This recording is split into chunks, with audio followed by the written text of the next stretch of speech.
Muy bien, muy buenas tardes. Tengan todos ustedes nuevamente a esta plática que parte de la Dirección de Apoyo Académico a Estudiantes tiene para ustedes.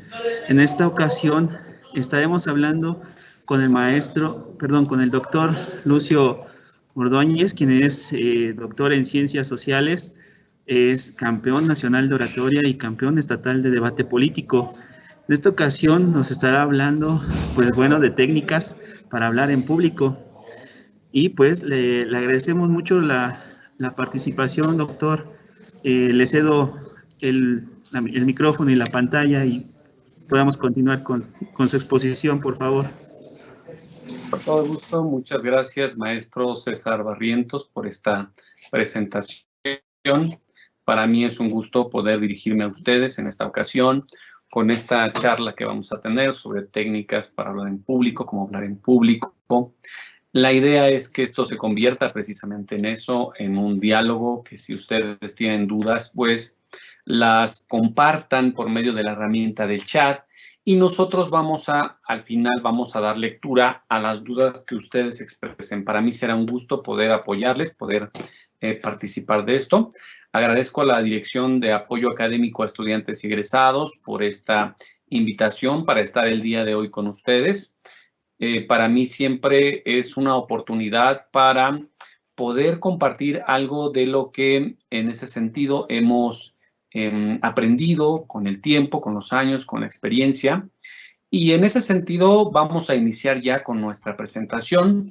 Debo comentarles que con fundamento en el artículo 148 y 151 de la Ley Federal de los Derechos de Autor, no poseo los derechos patrimoniales de imágenes, videos y recursos multimedia que van a ver ustedes. Sin embargo, el uso que se realiza de ellos es de naturaleza académica. Por lo tanto, pues no se infringen estas leyes. Y bueno, pues vamos entrando en materia en esta tarde. A mí me gustaría mucho la interacción. Quiero, como yo les decía, que expresen sus dudas, que las externen. Al final dejaré un espacio precisamente para ello. Pero bueno, cuando hablamos de cómo hablar en público, nos referimos a una disciplina que desde hace muchos años se ha denominado oratoria. Nosotros hemos escuchado sobre la oratoria, sobre esta posibilidad de dirigir discursos.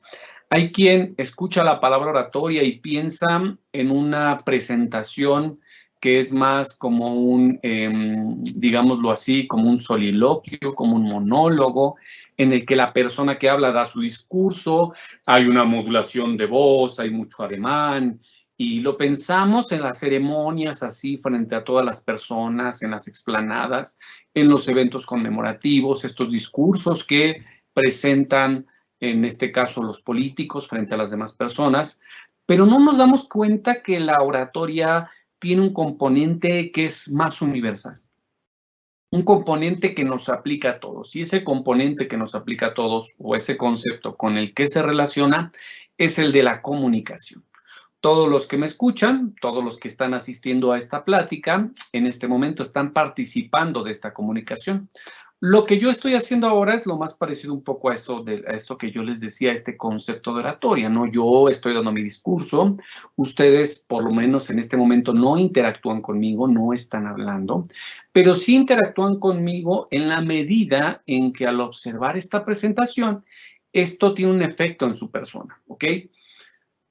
Habrá quien me está escuchando atentamente, estoy cierto que habrá quien le está dando una prueba a esta plática, a ver si es interesante. Estoy cierto que alguien en este momento está revisando su WhatsApp, o tal vez está en Facebook, o está jugando Minecraft, o lo que ustedes quieran.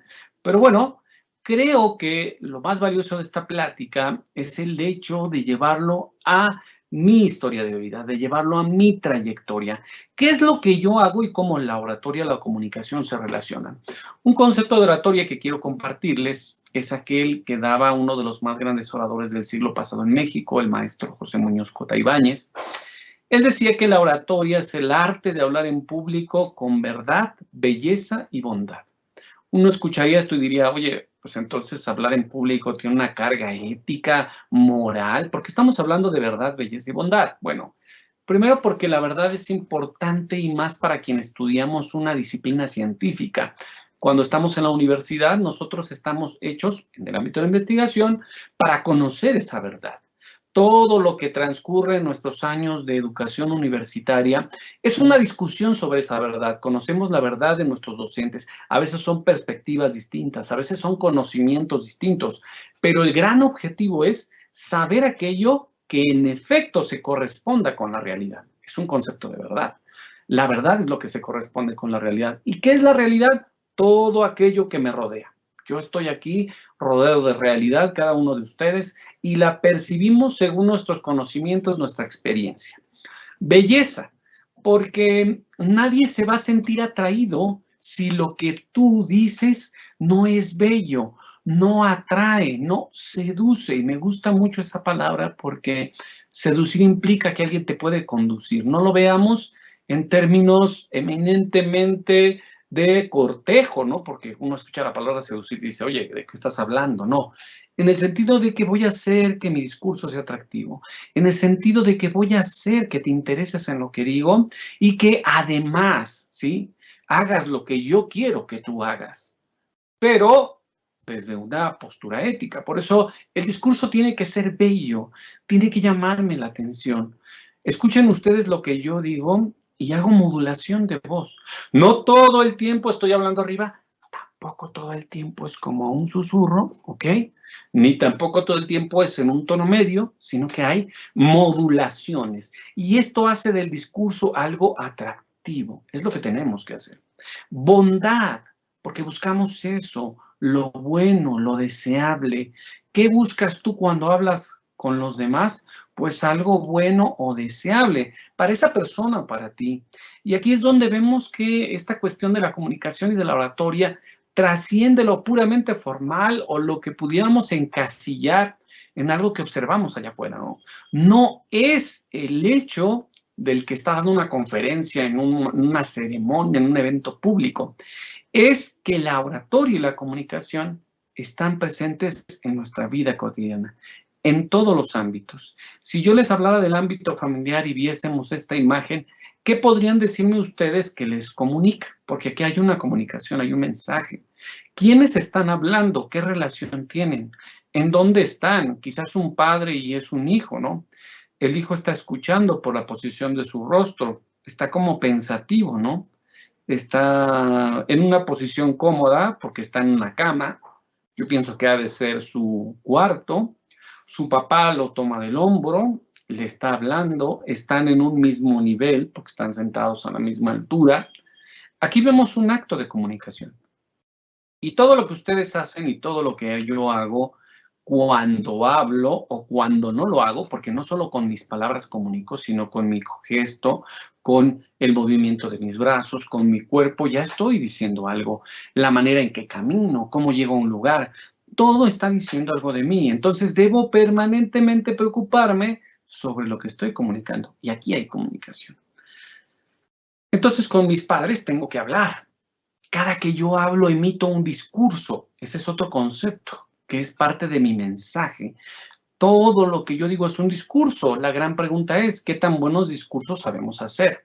¿Qué tan buen discurso le das a tus padres cuando quieres un permiso? ¿Qué tan buen discurso le das a tu jefa o tu jefe? ¿Qué tan buen discurso le das en ese sentido a tu docente cuando llegas tarde? ¿Ok?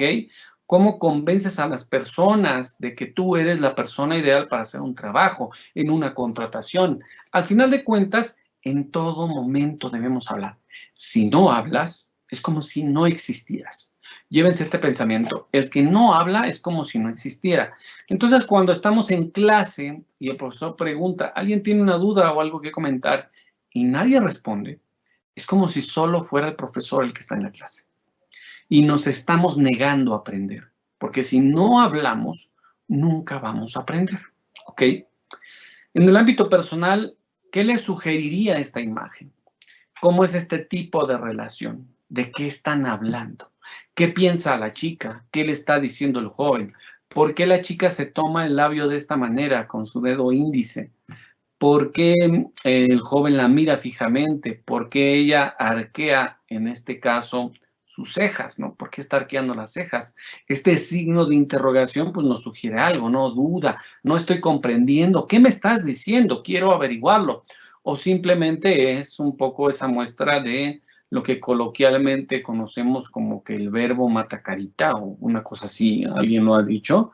Si ustedes lo piensan, nuestra capacidad de expresar tiene que ver mucho con nuestras relaciones personales. ¿Cómo hablo? Y aquí en el ámbito personal estoy diciendo también cómo hablas con tu familia, no solo con tu pareja, cómo hablas con tus hijos, cómo hablas con, ahora en el ámbito laboral, con tus subordinados. Si nosotros lo pensamos, ahí también hay una comunicación. Imaginen ustedes que en su primer trabajo les presentan a su futuro jefe o jefa y la expresión es más o menos como la de este sujeto que alcanzan a ver en la presentación. ¿Qué pensarían ustedes? ¿Qué les comunica? ¿Qué les dice este gesto duro, esta forma en que se peina? ¿Qué les dice esa corbata, ese traje, su mirada? Yo creo que si nuestro primer trabajo nos encontrásemos con una persona así, estaríamos diciendo, oye, me queda un camino largo, ¿no?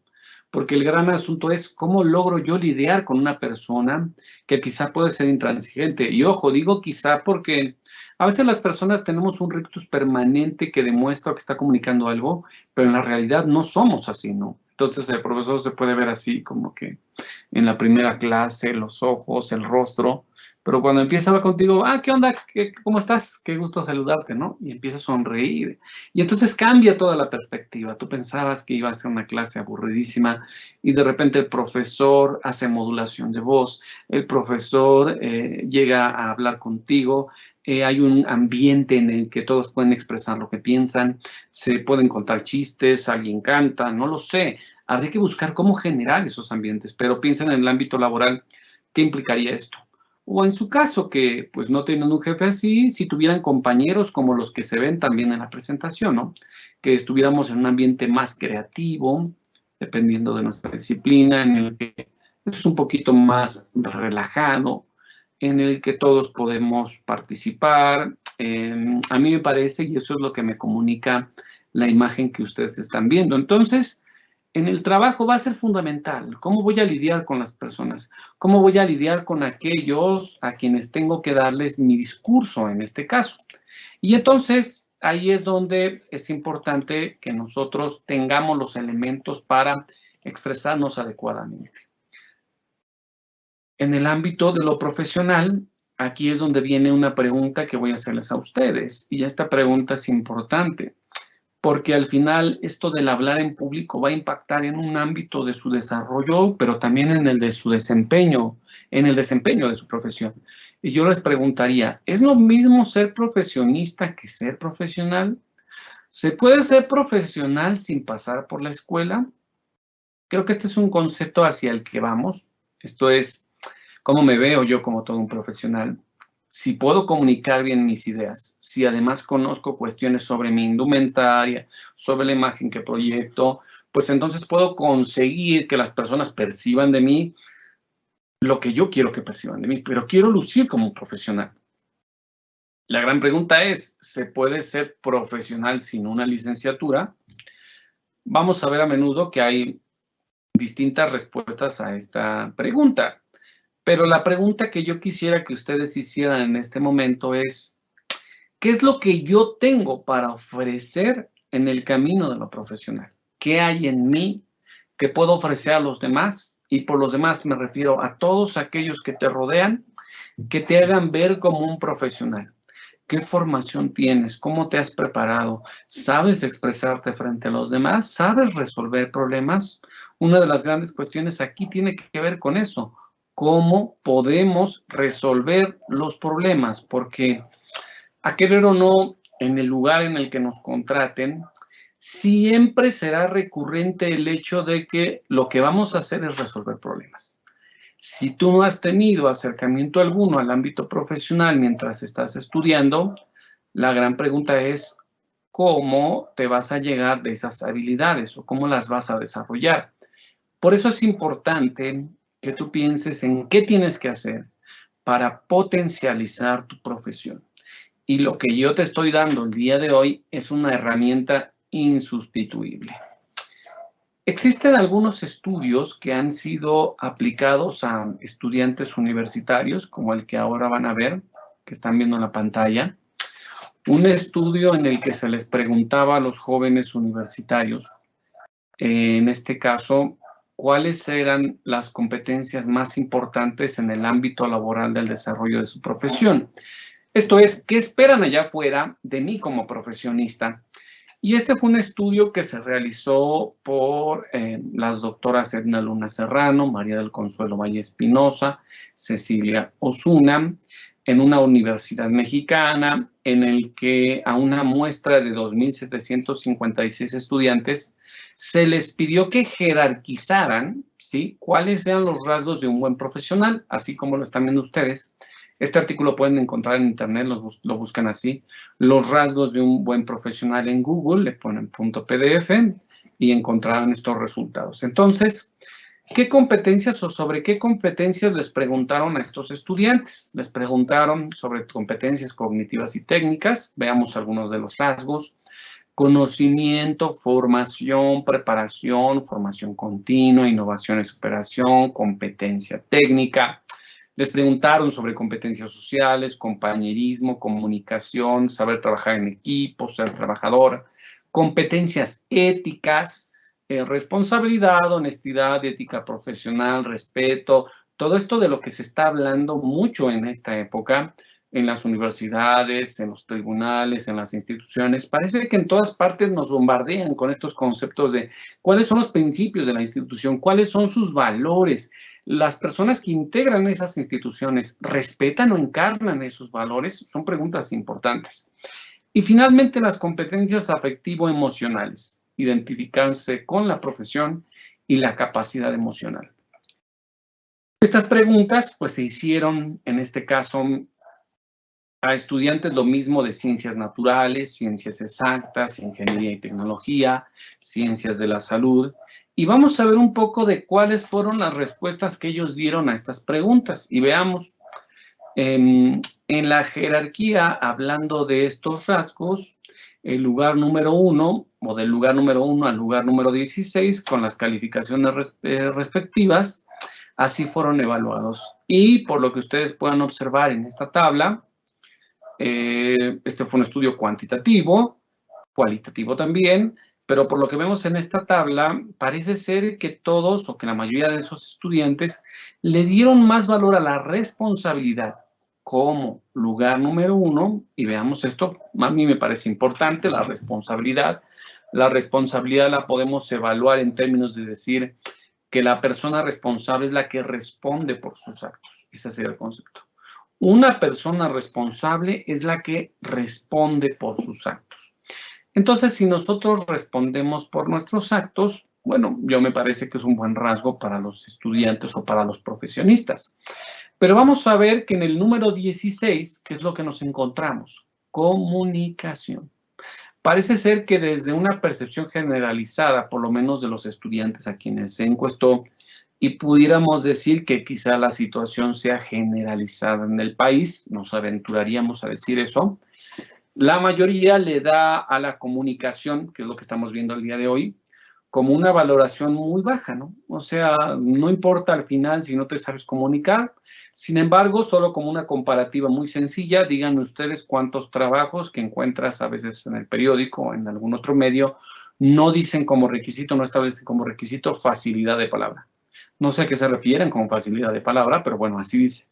Quiero entender que a lo que se refieren es a la capacidad de comunicación de la persona que va a ejercer el trabajo. ¿Te sabes comunicar o no lo sabes hacer? Es importante. Dicho esto, todo trabajo que implique una relación o interacción con las personas va a demandar de ti habilidades de expresión.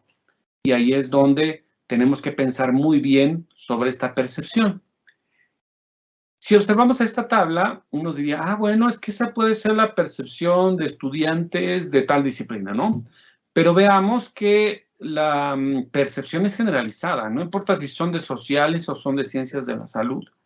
En primer lugar está o la responsabilidad o la honestidad, y en el último lugar está la comunicación. Y vean que extraño, a mí me parece demasiado, que los estudiantes pudieran haber señalado a la competencia técnica como de menor importancia. Yo creo que la competencia técnica es fundamental. Si no sabes hacer aquello para lo que te voy a contratar, entonces, ¿qué vas a hacer? ¿Cuál es el sentido de haberte formado en una educación universitaria? Quiero que ustedes piensen muy bien esto porque al final de cuentas no le damos mucho crédito a esto.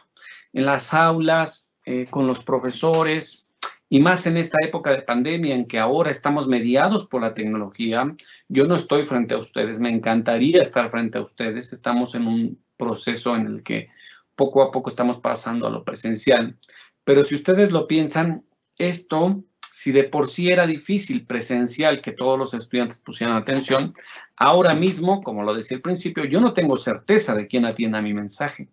Entonces el profesor tiene un trabajo, un reto enorme para lograr que el estudiante aprenda, pero hay una exigencia, hay un reclamo para los jóvenes, para los estudiantes, en el sentido de que ellos deben ser eso. El estudiante es el que estudia, de ahí viene el concepto. Entonces el estudiante debería en clase participar. Hay un concepto que me gusta mucho dejar establecido en mis conferencias, y ese concepto se llama diálogo. En un momento vamos a pasar a esto que sería como el núcleo de la oratoria de lo que hoy les vengo a compartir. Pero esta palabra diálogo, muchos dirían, bueno, es que yo pienso que el diálogo, y es lo que nos han enseñado, es la conversación entre dos personas. Pero si nos vamos a la etimología, dia significa a través de, y logo significa estudio, tratado, palabra, y tiene otras acepciones. Ustedes lo recuerdan bien de la escuela, cuando te decían antropología, el estudio del hombre, antropos, hombre, logos, estudio. Pero si lo pensamos en el diálogo significa no la conversación entre dos personas, porque eso tendría que decirse como duólogo. Duólogo sería la conversación entre dos personas. Diálogo es a través del pensamiento, porque logos también significa pensamiento. A través de la razón. Logos es la razón. Entonces, si soy un estudiante que está en clase y que no participa, no estoy ejercitando mi pensamiento. Y si no ejercito mi pensamiento, ese es el camino más fácil al hecho de olvidar aquello que el profesor ha pretendido enseñar o ha tenido como objetivo enseñar. Por eso diría a quienes me escuchan que deben animarse a hablar. En la medida en que hablan, ejercitan el pensamiento, ejercitan, en este caso, sus conocimientos y además aprenden, que es lo más importante. Y les voy a revelar un gran secreto que me parece que no lo es tanto, pero tal vez les sirva. ¿Cuál es la mejor forma de aprender? La mejor forma de aprender es enseñar. Y se los dice alguien que imparte clase y que se dedica a esto. Yo imparto clase para la Facultad de Derecho desde el año 2015. Y cuando yo empecé en el 2015 hablando sobre argumentación jurídica, tenía cierto conocimiento. Hoy que he impartido esta clase ya como 4 o 5 grupos, les puedo decir que es más claro para mí. En el esfuerzo de tener que explicarlo, yo me lo he aprendido, ya domino muchísimas más circunstancias y conocimientos de cuando empecé, y este es un camino de esa naturaleza. Pero si tú no ejercitas el pensamiento a través de la expresión, jamás vas a conocer. Y bien, aquí viene la parte en que yo les doy algunos elementos generales, ¿ok? Estos elementos generales van a ser de fondo, que son los que están viendo ahorita, de fondo, esto es, ¿qué es lo que yo digo? Y hay otros elementos que se denominan de forma, ¿cómo lo digo? ¿Ok? Entonces, cuando yo me presento frente a los demás, debo de pensar primero en el contenido. ¿Qué les voy a decir? ¿Quién me está invitando? ¿En razón de qué? ¿De mis conocimientos en una materia? Bueno, si a mí me invitan por ser doctor a dar una conferencia es porque tengo ciertos conocimientos y yo debo de plantear estratégicamente cómo presentarlos frente a los demás. Si tú eres médico y tienes que hablar en un congreso ante médicos, pues tendrás que plantearte seriamente cómo vas a hablar. Porque también esto depende de a quién le vas a hablar. Yo no voy a hablar igual con mi hijo que tiene 5 años, ¿sí? Que le estoy enseñando a tocar el ukelele, que con mi padre que tiene 60 años. Seguramente el lenguaje será distinto. He de decirles que los niños a esa edad te preguntan muchas cosas y la actitud natural que tenemos todos, ay, este niño cómo molesta, ¿no? ¿Por qué pregunta tanto? No, yo trato de responder cada pregunta. Me mete en un aprieto, pero yo le contesto todas las preguntas. De tal manera que estoy alimentando su conocimiento, porque el niño lo que quiere es conocer. El gran problema que tenemos nosotros por el que no hablamos es que nos han enseñado que es malo hablar, ¿ok? Hay muchas expresiones para eso. Cuando nos callan, somos niños pequeños y, shh, tú cállate, es conversación de adultos, ¿sí? Estás en tu casa, viene a visitar a tus papás y las personas están hablando, conversación entre adultos, y tú intervienes porque eres un niño despierto, eres un niño que quiere saber, que quiere conocer, y tus papás te dicen, niño, cállate que es conversación de adultos, váyase para allá, ¿no? Y se va el niño, ¿no? Le han dicho tantas veces al niño que es malo preguntar que deja de hacerlo, cuando ese es el germen del conocimiento, ese es el germen de el hecho de que ese niño sea educado de una forma. Entonces, los limitamos en esa exploración del mundo y al final tenemos los resultados que tenemos. A menudo nos dicen, tú, Chito, tú no digas nada, coloquialmente, ¿no? No hagas iris, dicen por ahí, ¿no? Si estamos en un autobús y no avanza el autobús, ¿qué hacemos? Pegamos. ¿Por qué no te pones de pie y le dices al chofer, oiga, ¿por qué no salimos? Ya es tarde, se supone que hasta ahora debe salir el autobús, ¿sí? No lo hacemos porque vivimos una cultura del silencio, de no leer, no digas, no hables, no hagas aspavientos. ¿Han escuchado esa expresión? Y entonces te acostumbras a hacerlo de esa manera. Yo les diría hoy a todos que no hay manera de que consigan lo que quieran conseguir a menos de que ustedes hagan uso de la palabra. Tienen que hablar, no hay otra. Si yo quiero conseguir algo de alguien más, tengo que decírselo. Esta es la dinámica de la persona que no se atrevía a decirle a alguien que le gustaba, a la chica o al chico que le gustaba en la escuela. Pues, ¿por qué no te atrevías? Pues porque era casi inalcanzable. Pero de repente había ahí otra persona que a tu juicio era menos favorecida que tú y pues, ya andaba con esa persona, pues, porque se atrevió a decirle. Y como a ella nadie se le acercaba y él se le acercó, pues le dijo que sí o ella se le acercó. Entonces, esta cuestión del habla es fundamental. Implica un poder, veamos la imagen. Tengo el poder. ¿Quién puede? El que hace uso de recursos que facilitan ese poder. ¿Quién tiene el poder? El que puede hacer las cosas. De ahí viene la relación de la palabra. Y en estos elementos generales de fondo necesitamos una estructura. La estructura yo la he abreviado como ustedes la ven ahí. ESITSE. ¿Qué significa ESITSE? Llévenselo a la mente, anótenlo. Es como esos acrónimos que antes se escribían en las libretas. Si hay aquí profesores escuchándome, si hay alguien aquí que sea de mi generación, no estamos tan lejanos, tengo 35 años, pero si hay alguien de aquí de mi generación entenderá lo que era escribir en una libreta para el compañero. ESITSE significa epígrafe, la primera E, para que ustedes lo vayan aprendiendo, que es un epígrafe, es una frase corta, una cita textual que encabeza el discurso. Esta estructura es una estructura simplificada de una estructura mayor que creó hace algunos años la maestra Silvia Leonor Con Gómez, una especialista en comunicación y lenguas de nuestra universidad. Y bueno, ese epígrafe podemos prescindir de él, sin embargo, si es en algunos discursos, dependiendo del lugar, dependiendo de quién hablemos, será importante tener el epígrafe, frase corta, cita textual, una anécdota, algo que te ocurrió. Después la S significa saludo. ¿Y qué es el saludo? Un acto de cortesía.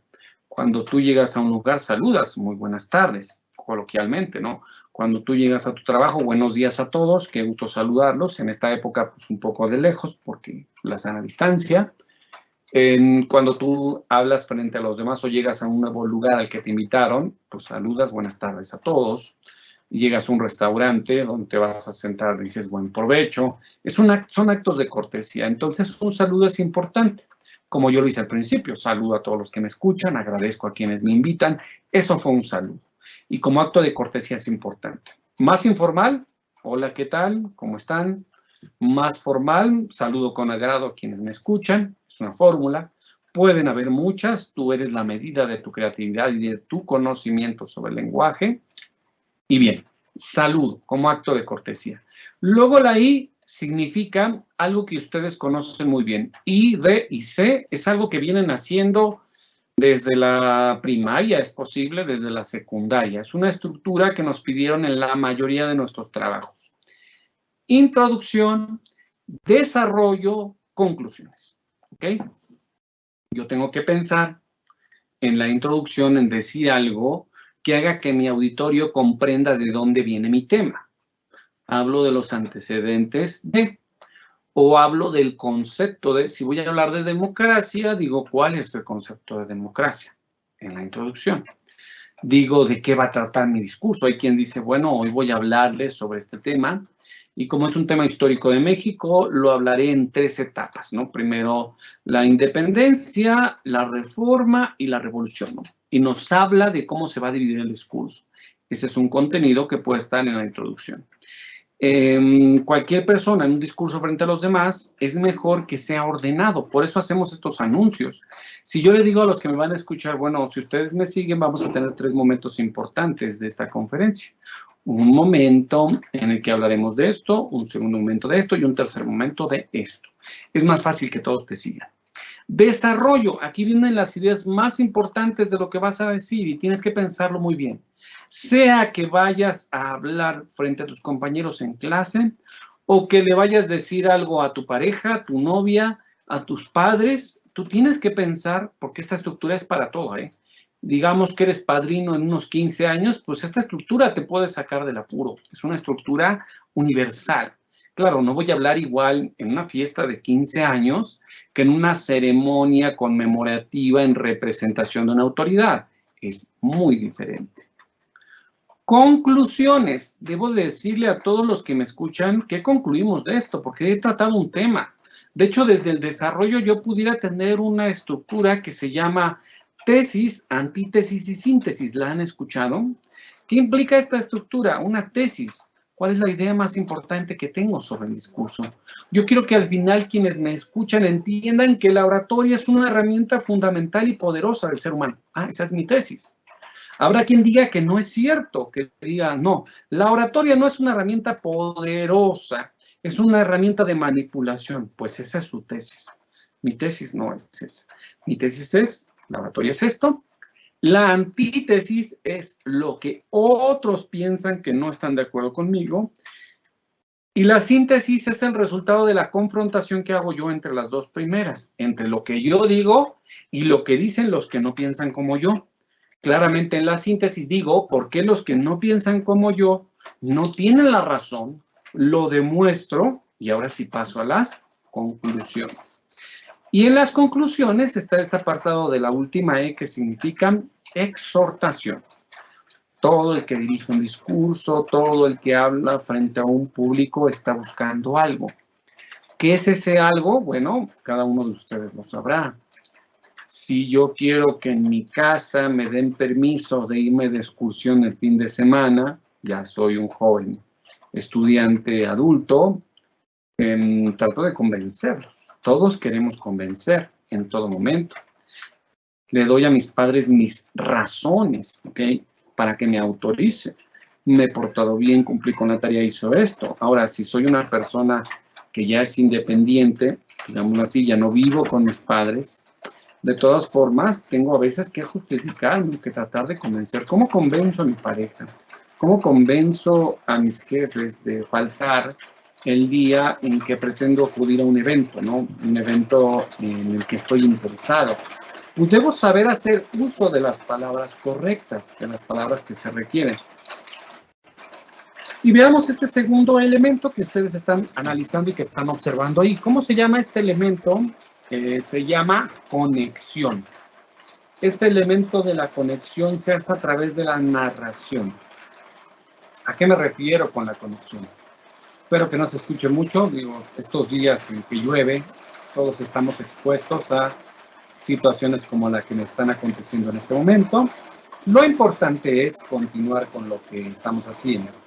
¿Cómo se da esa conexión? Los seres humanos somos personas empáticas. Somos personas que se conmueven. ¿Y qué significa conmoverse? Moverse con las emociones.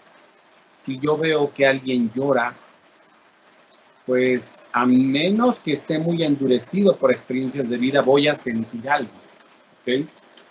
Si yo veo que una persona está sufriendo, claro que voy a sentir algo. Está en nuestra genética, si queremos verlo así. Está en nuestra historia, está en nuestra evolución. Si nosotros no cuidáramos de los demás como especie, como sociedad, no sobreviviríamos. Entonces, yo me conecto con las demás personas. Pero ¿cómo me conecto con las demás personas? A veces a través de historias. Si yo te cuento algo que me pasó, que se relaciona con el tema, es más fácil que a ti te haya pasado algo similar y entonces conectemos y empieces a seguirme. Si te cuento una buena historia, vas a estar interesado, vas a estar escuchándome y eventualmente eso te servirá a ti. Aquel orador que logra esa conexión con su auditorio, bueno, está del otro lado. Yo les diría, sean más breves, buenos y sustanciosos. A veces el discurso no debe prolongarse más allá de lo que debe ser.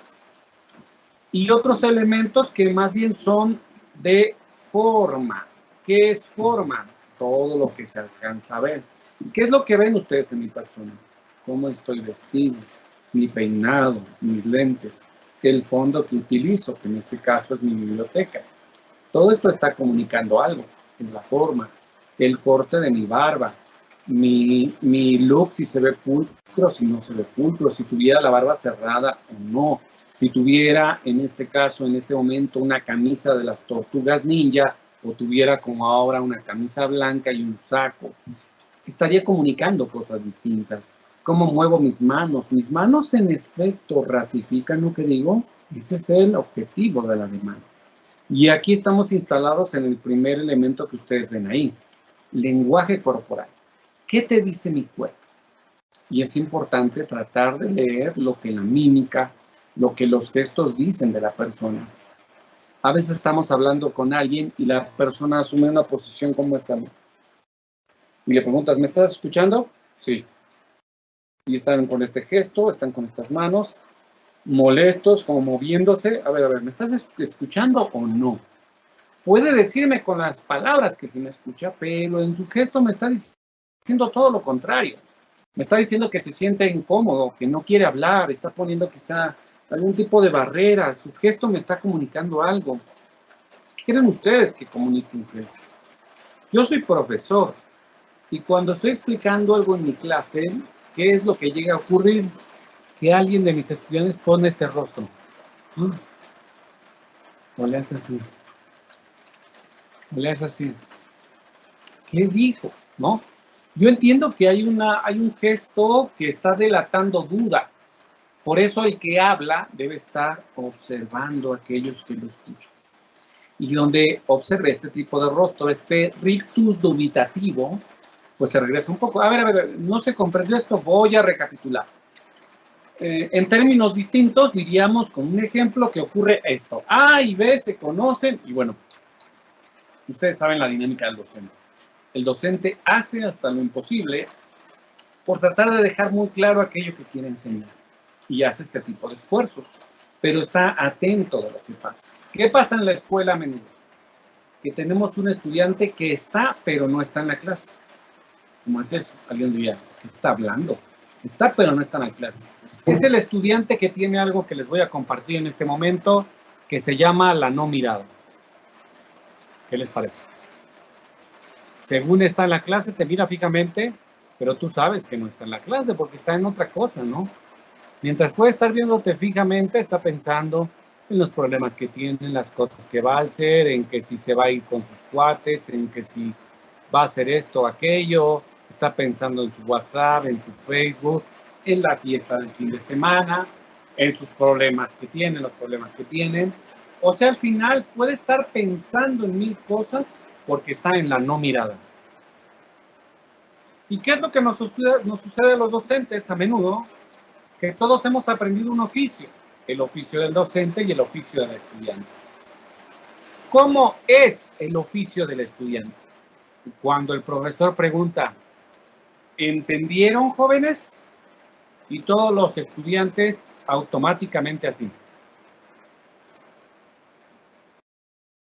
Si tú dudas de eso, le preguntas a alguno y te das cuenta que no es cierto. Que todos en la situación de clase, como estamos expuestos, preferimos decir que sí, aunque no hayamos entendido. ¿Ok? Y ese es un gran problema para la educación. Necesitamos, por fuerza, atrevernos a decirle al profesor que no hemos entendido. Y que el profesor haga el esfuerzo por explicar. ¿Ok? Segundo elemento de forma. Imagen. ¿Ok? Hay algunos dichos relativos a este elemento. ¿Han escuchado el "como te ven, te tratan"? Es un dicho, ¿no? Hay muchas afirmaciones y frases coloquiales que hablan de eso. A mí me pasaba que cuando iba a la escuela de mi hijo y me vestía como normalmente me visto, ¿no? O sea, es claro que no vamos a pensar que todos los profesores que llegan con corbata a la clase o profesoras que llegan muy bien vestidas, con un traje sastre, pues así viven en su casa. Todos nosotros eventualmente utilizamos ropa que nos gusta, que nos agrada. Mezclilla, camisas de algodón, colores extravagantes, puede ser, algunos fluorescentes, no lo sé. Pero bueno, así como me ven ahorita, esta es la forma en que me presento en el ámbito de lo profesional. Entonces, cuando hablamos de imagen, tenemos que pensar, ¿qué van a pensar los demás de lo que los estoy mostrando? Yo iba a la escuela de mi hijo a menudo por él, y cuando me presentaba con mezclilla, ¿ok? Camisa blanca, la persona de la entrada, cuando yo tocaba en el zaguán, abría el espacio y me decía de esta forma, ¿qué quiere? ¿Qué les parece ese qué quiere? Pero cuando yo iba vestido como me están viendo ahorita, la persona abría ahí e inmediatamente me abría la puerta y me decía, buenas tardes, ¿qué se le ofrece? ¿Qué le podemos ayudar?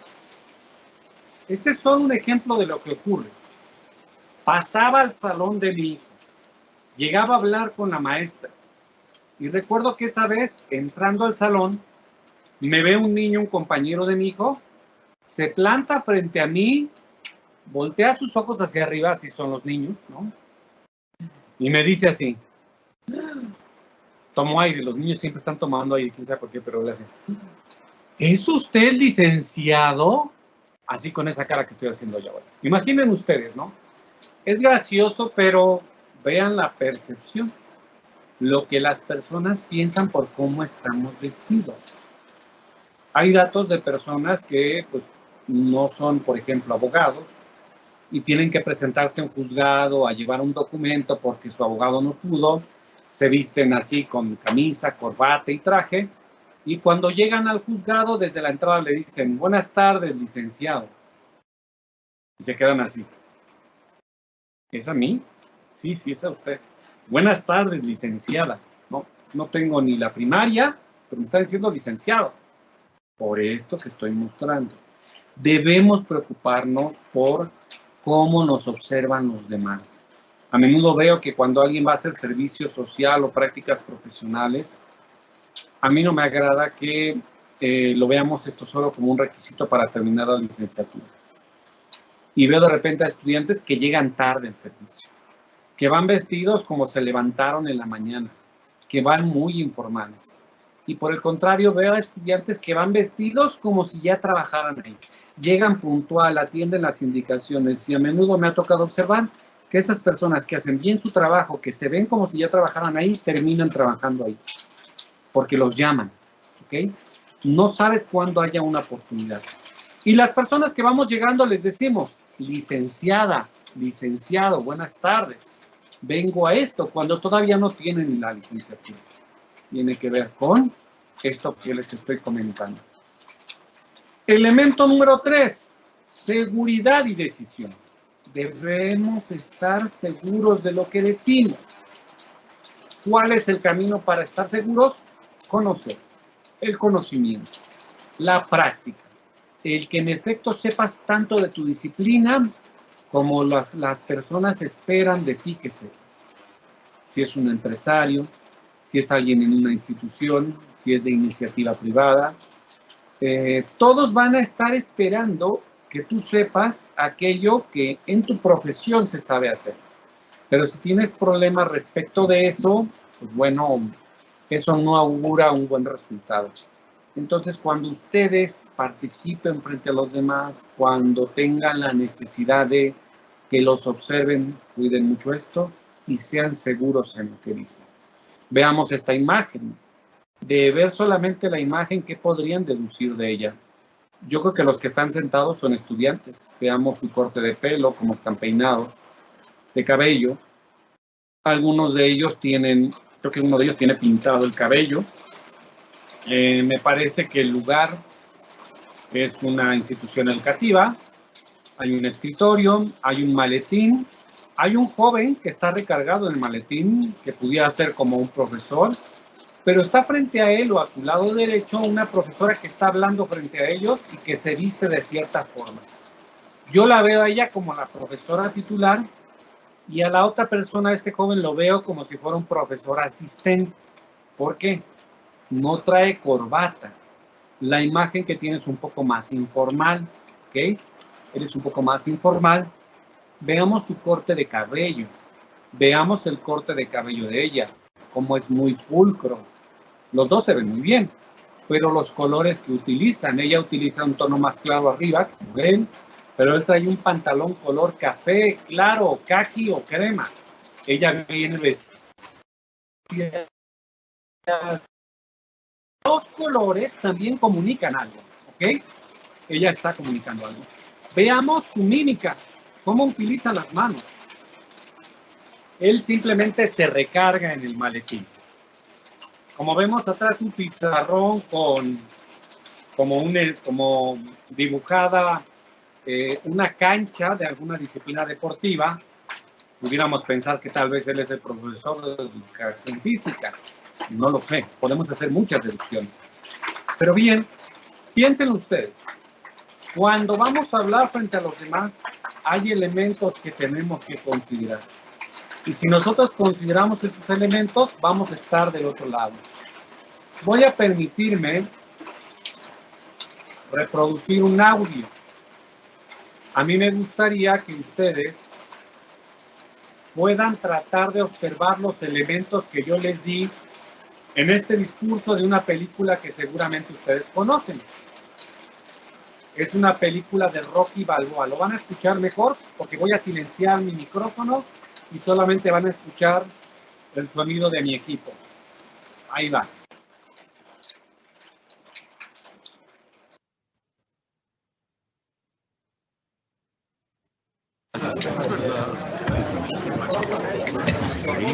Si lo haces bien, lo disfrutas.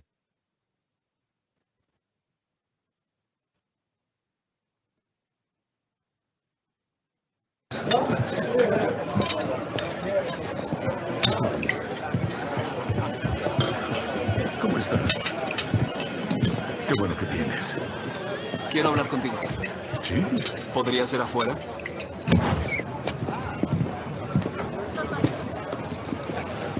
¿Entonces lo harás? Sí, empiezo a entrenar mañana. Oye, Rocky, conocí a unas personas. Puedo hacer más dinero con patrocinios. Muchas gracias. Por supuesto. Pasa. Gracias, Rocky. De nada. Sí. ¿Estás nervioso por la pelea? Estoy aterrado. No lo demuestras. No debo hacerlo. Entonces, papá, no tienes que hacerlo. Yo creo que sí. Oye, vivir contigo no ha sido fácil. Las personas me miran, pero te recuerdan a ti. Y ahora con lo que está pasando será peor que nunca. ¿No tiene que serlo? ¡Seguro que sí! Porque tú tienes tu vida, hijo. ¿Con mi apellido? Por eso tengo un buen empleo, papá. Por eso las personas me hablan en primer lugar. Y ahora estaba saliendo adelante. Comenzaba a lograr algo por mí mismo. Y pasa esto. Te lo estoy pidiendo como un favor. No sigas con esto, ¿sí? Porque terminará mal para ti y terminará mal para mí. ¿Sientes que te hago daño? Sí, en cierto modo. Eso es lo único que no quería hacer. Sé que no querías hacerlo, pero esa es la realidad. ¿No te importa lo que piensen de ti? ¿No te molesta que las personas te tomen a broma y que a mí me incluirán en eso? ¿Crees que es correcto? ¡Di algo!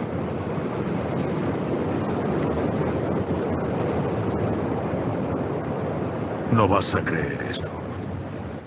Pero cabías aquí. Te levantaba y le decía a tu madre, este niño va a ser el mejor hijo del mundo. Este niño será mejor que cualquier persona del mundo. Y creciste siendo maravilloso. Era genial verte todos los días, era un privilegio. Cuando llegó el momento de que fueras un hombre y enfrentar al mundo, lo hiciste. Pero en algún momento cambiaste. Dejaste de ser tú. Dejaste que las personas te señalaran y dijeran que no eras útil.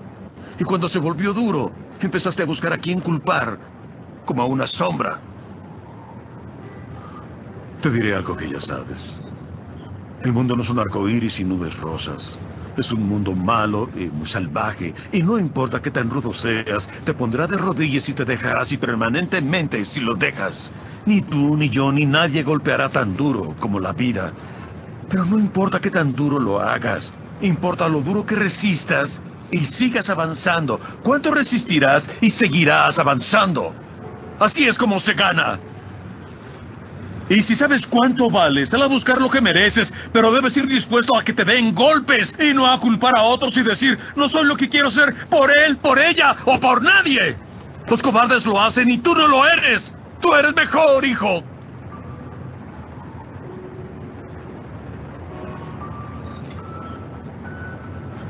Siempre te amaré sin importar nada. Sin importar lo que pase. Eres mi hijo y mi familia. Eres lo mejor de mi vida. Pero hasta que empieces a tener fe en ti, no tendrás una vida.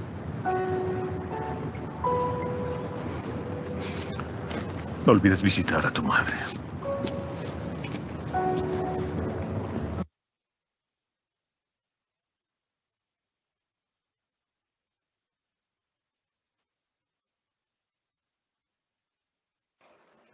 ¿Qué les parece el video? Me parece que mucho nos enseña algo de lo que aquí se ha tratado. De repente el hijo le dice al papá, ¿tienes miedo? Le dice, estoy aterrado. No lo demuestras, dice él, no debo hacerlo. Esa es una enseñanza que está en el video. Pero bueno, hay más sobre la estructura y todo.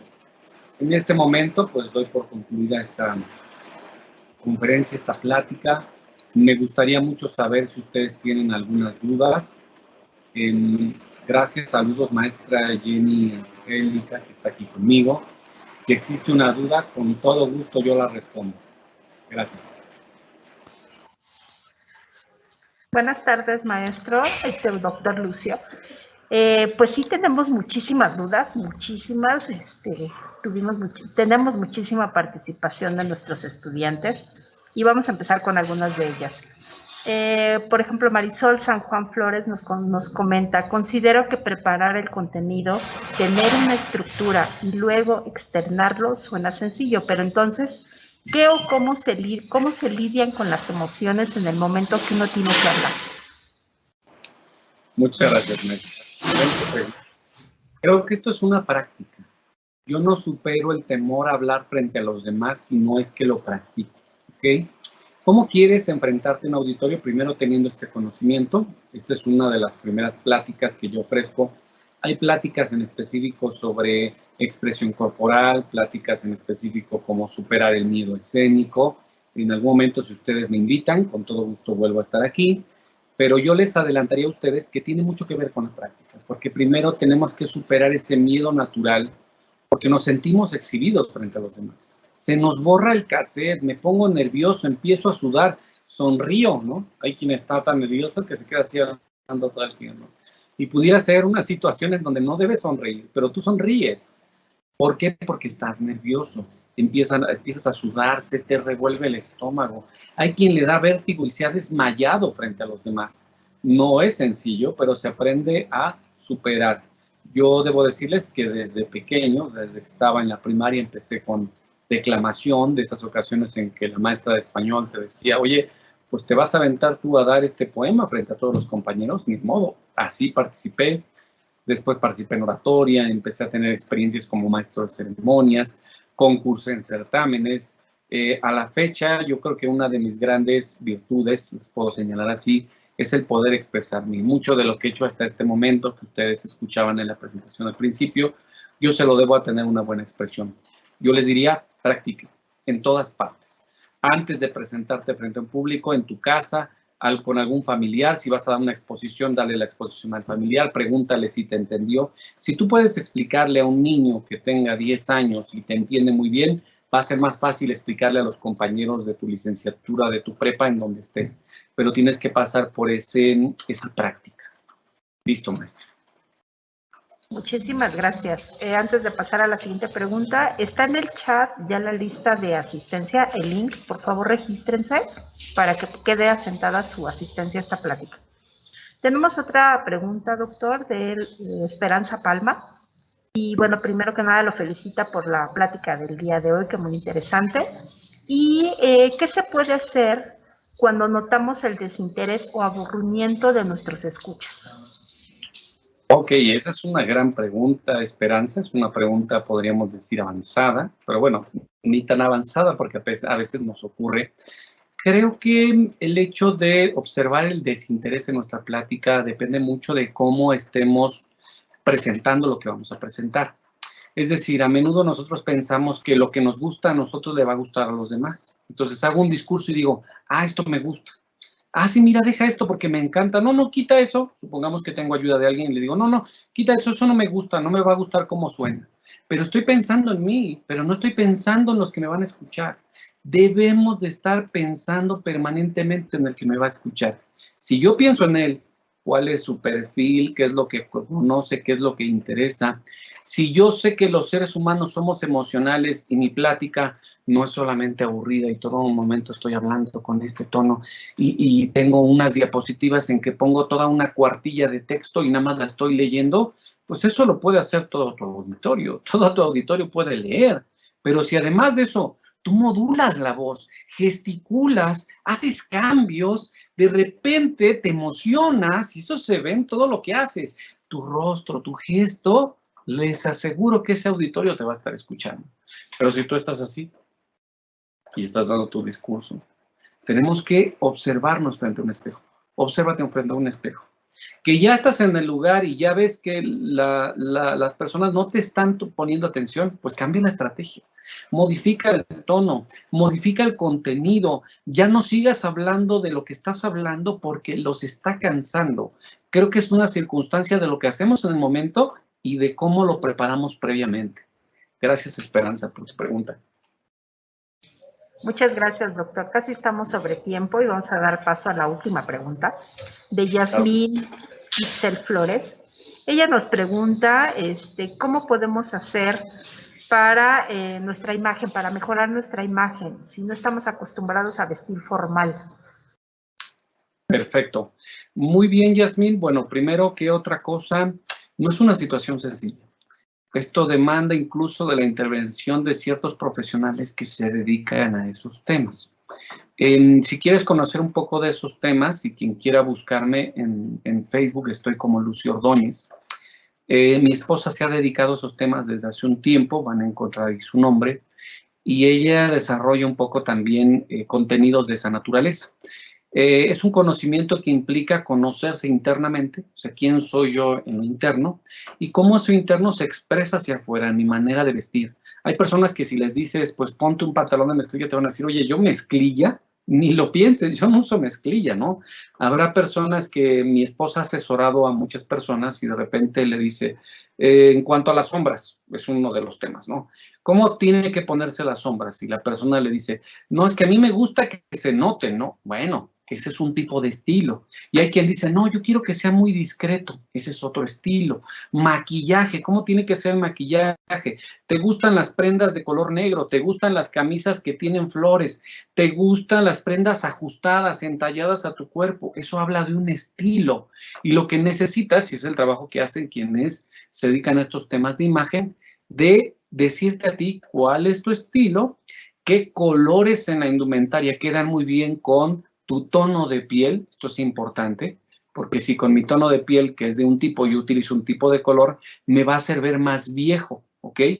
Tú puedes hacer una prueba frente al espejo con una luz como esta, que es una luz blanca. Yo soy una persona invierno y la luz blanca me favorece. Pero si yo apagara esta luz blanca y pusiera una luz cálida, ustedes saben que hay una luz amarilla cálida, a mí se me verían como ojeras. Eso quiere decir que ciertos tonos no son para mí. Se me vería como demacrado el rostro. Es solo un ejercicio sencillo que todos los que me están escuchando pueden hacerlo, pero ahí sí demanda la intervención de un especialista que te ayuda a identificar todos esos rasgos y a vestirte de manera tal que explotes todo lo que eres y lo que puedes ser. Muchas gracias por la pregunta.